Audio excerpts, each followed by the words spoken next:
Sigma gang, it's your boy Sigmund Freud. Welcome to another episode of Freud Reacts. Don't forget to like and subscribe and join the Freaky Sigma gang. Today I'm going to review one of the movies of all time, The Great Gatsby, made in 2013. This is for my stream last night, and I edited together the parts for my commentary for the full version. Make sure to follow me on Twitch on twitch.tv/SigmaFreud. Just before we jump into the video, don't forget to subscribe to my channel and become a channel member by supporting my Patreon, where you can find all of my books, uncut versions of my movie review, and all of my freaky content. Let's get right into the movie.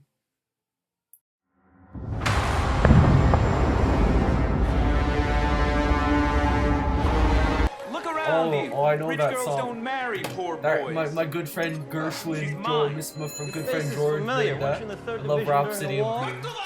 Oh yes, the 9th Battalion. I was in the 7th. Excuse me. I knew you looked familiar. Having a good It's time. hilarious because Nick doesn't even know he's talking to Gatsby. That's so freaky. That's freaky. That's so skibbity. I still haven't met Mr. Gatsby. No one's met him. They say he's third cousin to the Kaiser and second cousin to the devil. I'm afraid I haven't been a very good host, old sport. You see, I'm Gatsby. What the Sigma? What the Sigma? Oh my god! His Amazing smile was scene. one of those rare smiles that you might come across amazing 4 scene. or 5 times in life. It seemed to understand you and believe in you, just as you would like to be understood. And these words, like, they change when you finish the movie. Like, that's what the movie does best. I don't know what to say. Please forgive me. Like, oh my god, like, I love this scene. The shot with Gatsby and the fireworks, Rhapsody in Blue playing in the background, Nick's amazement of Gatsby. It's an amazing scene. What's really interesting about the scene is what it shows about Gatsby. At this point, the audience sees Gatsby as wealthy, upstanding, and proper. What this shows is his ego as well as his super ego. Now I'm delving into my own theories. I'm talking about my own theories, so make sure to buy my books, okay? So at this point of the movie, we don't understand all of Gatsby's motivations and desires. We only see the side of himself in which he's willing to show to society. The rich, noble, proper man that brings hope to people's eyes. In Nick's words, he says his smile was one of those rare smiles that you would come across 4 or 5 times in your life. However, this perception of Gatsby changes if you look at it in retrospect by the end of the movie. Everything Gatsby does and wears is for himself and his own base desire, not out of any moralistic or societal goals. For Gatsby, he has 2 internal desires. His desire for Daisy, which stems from his obsession with perfection and his sexual urges, and his desire for status, because he wants to be accepted by the elite and be seen as somebody important, as we can see in the scene where Gatsby rides in his car with Nick. He's on himself. One of New York's most distinguished businessmen. Now wait for this next quote. My good friend, and he will confirm all I have told you and vouch for my good character. Oh, I'm sure that's not necessary. Oh, but it is though. See, I thought you ought to know something about my life. I didn't want you to think I was, well, I didn't want you to think I was just some nobody. Oh, that quote.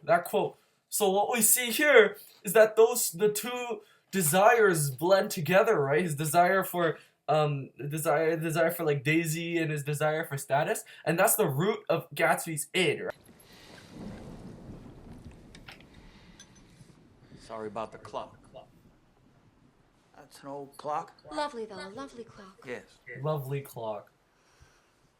We haven't met for many years. 5 years. Look at how awkward this is, right? Like, the director depicts Gatsby's nervousness very well, showing his id and super ego being conflicted because he's like actually meeting up with Daisy. Like, the awkwardness is showing Gatsby being unsure to continue his advances or not.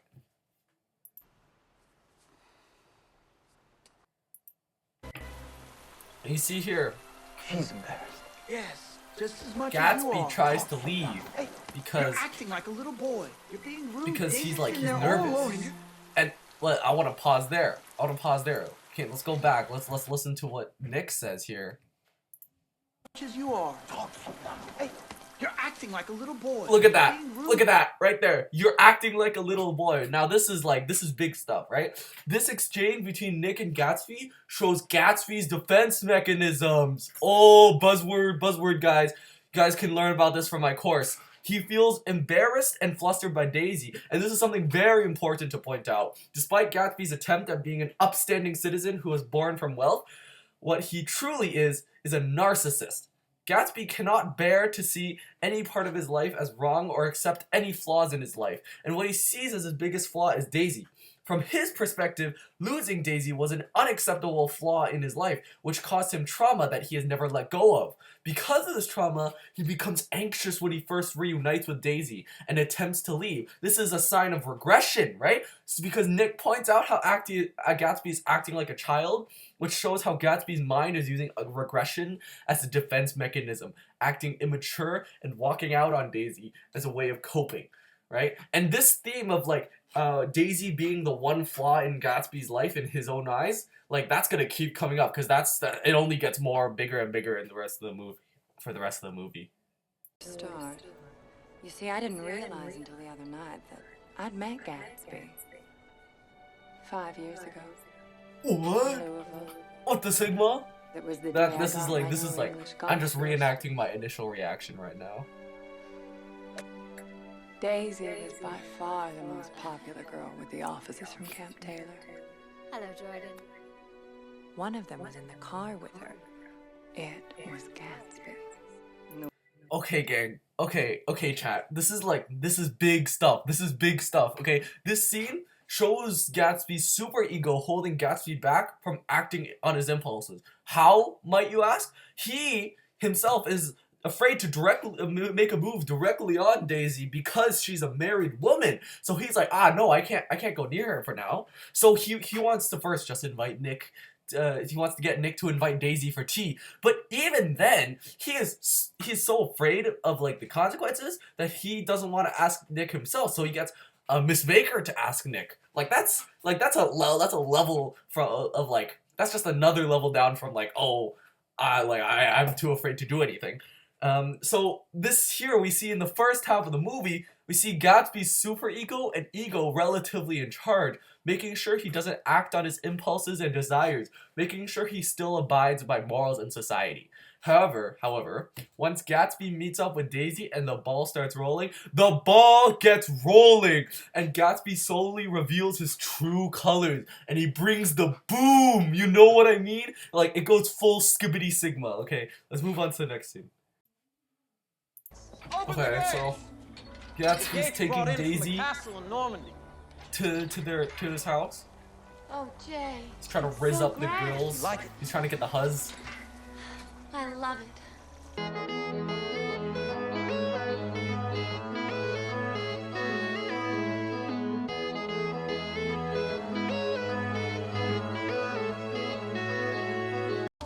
These are silk. Jay. These are flannel. So beautiful. Okay, here, this is some good symbolism here. We see that Gatsby not only removes his formal clothing and changes into casual clothing, symbolizing his id taking over and him beginning to disregard the moral and societal standards between him and Daisy.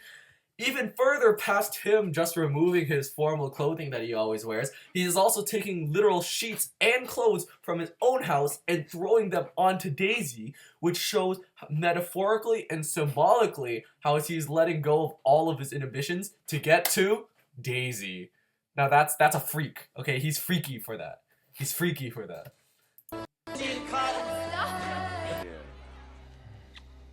Oh my god, they're getting freaky!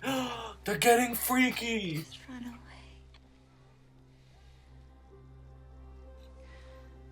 Daisy wants to run away.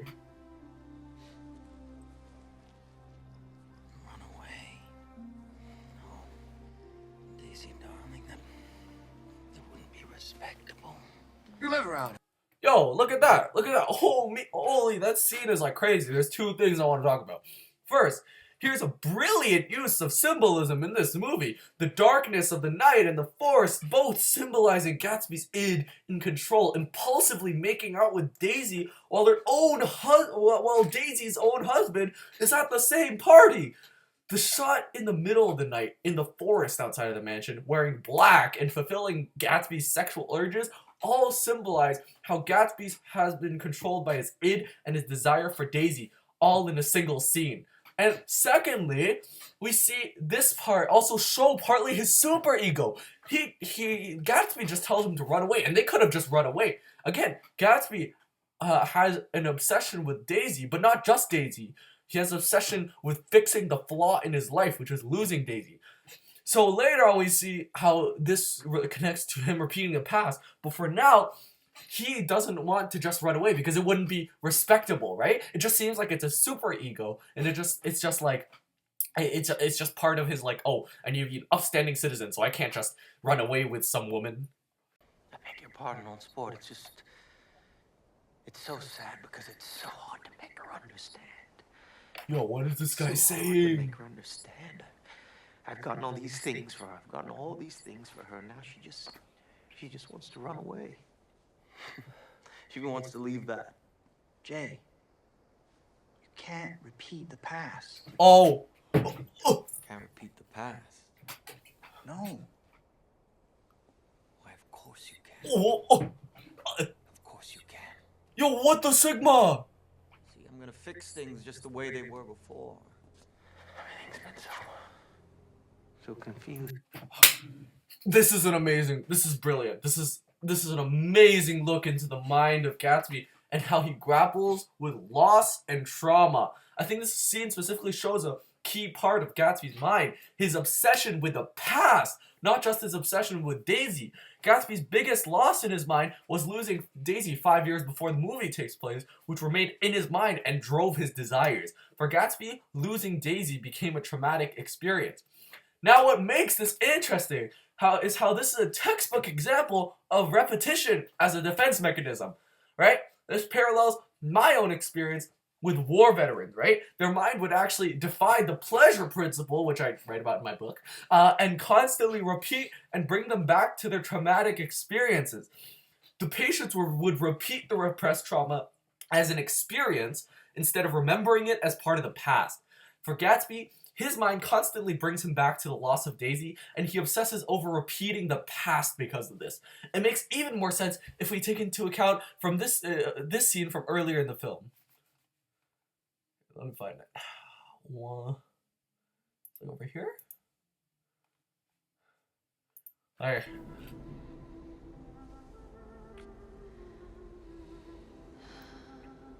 It will be.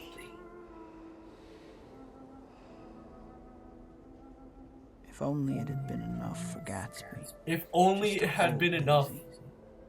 But he had a grand vision for his life and Daisy's part in it. That's okay. Like, this is amazing, right?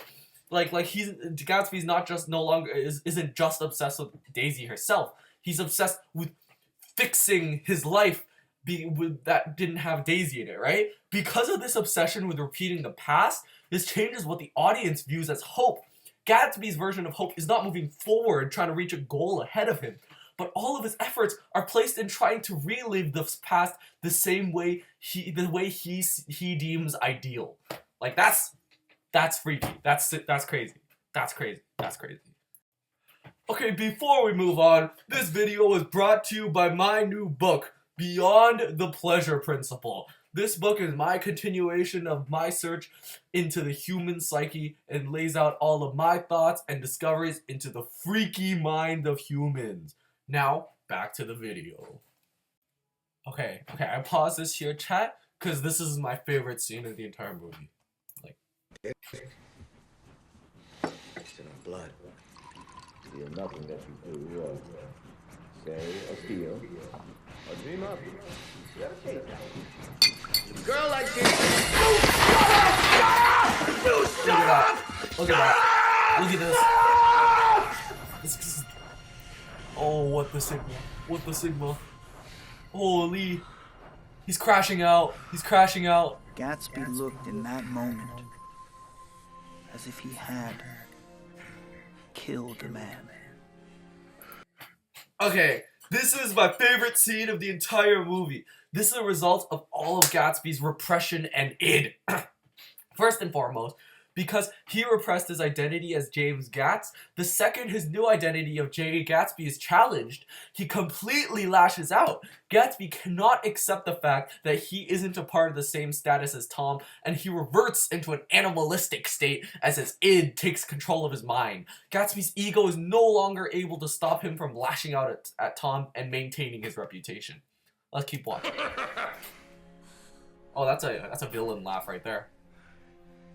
That guy should audition for, like, that one villain in Marvel.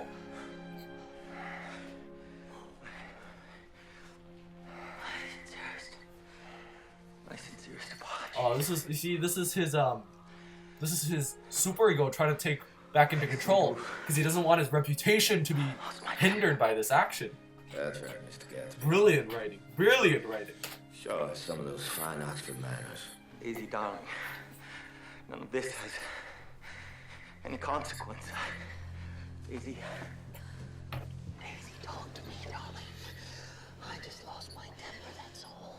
He began talking excitedly, but with every word Daisy was drawing further and further into herself. Please, Tom, I can't stand it anymore. Holy! Why don't you two stop? Oh my god. Okay.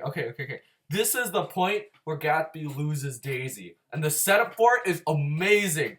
He's clearly trying to salvage this entire situation and his reputation, but he can't grapple with the fact that Nick was right, and he can't repeat the past.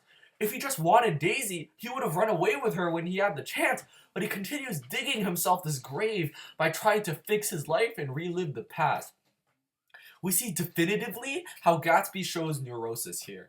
His id, ego, and superego are completely mismanaged as his id is steering the wheel here, and his motivations stem from defense mechanisms that show themselves as obsessing over Daisy, trying to repeat the past, repressing his old identity, and denying the fact that he is not the only one Daisy loves. And because he keeps freaking out in this, Daisy just goes further and further away from him. You know, Jay, with everything that's happened, you ought to go away. Tonight, they'll trace your car. Go away. No, can't leave now. Not tonight. Jay, do you understand that a woman has been killed? Daisy's going to call in the morning. Then we'll make plans to go away together. Daisy, She just needs time to think things through. That's all. Okay, so this is crazy. This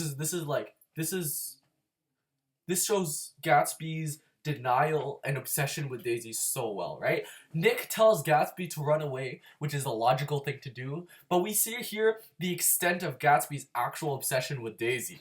Gatsby cannot see that Daisy is already out of his grasp, but because of his overpowering desire and willpower, he continues to chase after the past. He tries to repeat the past. And what this shows again is his denial, right? Like, as Nick already saw in the last scene, like Daisy's like already completely out of Gatsby's grasp. Like Daisy's just like back with Tom basically, like nothing even happened. And this, but Gatsby continues chasing after her. He's like, oh wait, she's gonna call me next time, and you know he has this hope. But like I talked about in the beginning of the movie, like. This hope is just a cover for his obsession and his denial, right? He should have given up at this point, but he doesn't because of his obsession with Daisy. And this amazing display of defense mechanisms here truly shows why this movie is one of the greats. Look at those hopeful eyes. Oh, wait for it. Holy Sigma! Gatsby's. What the skibbity? What the skib, bro? Chat! Chat! What the skibbity? What the skibbity, chat? Holy... Okay, this scene of Gatsby's death is such an amazing and symbolic scene. He's stripped down to a black swimsuit, showing how his obsession and his id has completely taken over, right? He completely believes that Daisy's gonna call him back and they're gonna run away and then they're gonna have fun time together and live happily ever after. The funny thing is, he dies waiting for Daisy's phone call. He's hoping for Daisy to call. So this entire film uses hope as a device to show Gatsby's obsession with repeating the past. And in this scene, the movie is telling us that Gatsby dies from hope. The thing is, however, we see that the phone wasn't even Daisy. It was Nick. Gatsby dies from his false hope. His hope in believing that he can repeat the past. And at the end of the day, what is that? That is his obsession. That's his denial. That's his defense mechanism. But that's no matter. Tomorrow we will run faster, stretch out our arms farther, and one fine morning, so we beat on, boats against the current, borne back ceaselessly into the past. Wow, that's amazing. Like, this movie is like truly amazing. Like, this final line encapsulates Gatsby's desire and his mindset. He has so much willpower and hope, yet because of this desire and an inability to let go of the past, he uses this willpower to dig his own grave instead of moving forward with his life. This final line shows, like, he's reaching forward, but what he really is going behind. He's reaching behind himself. He's riding against the current. He's trying so hard, but he's rowing into the past. Like, wow. Okay, gang, so final thoughts. This movie is truly amazing.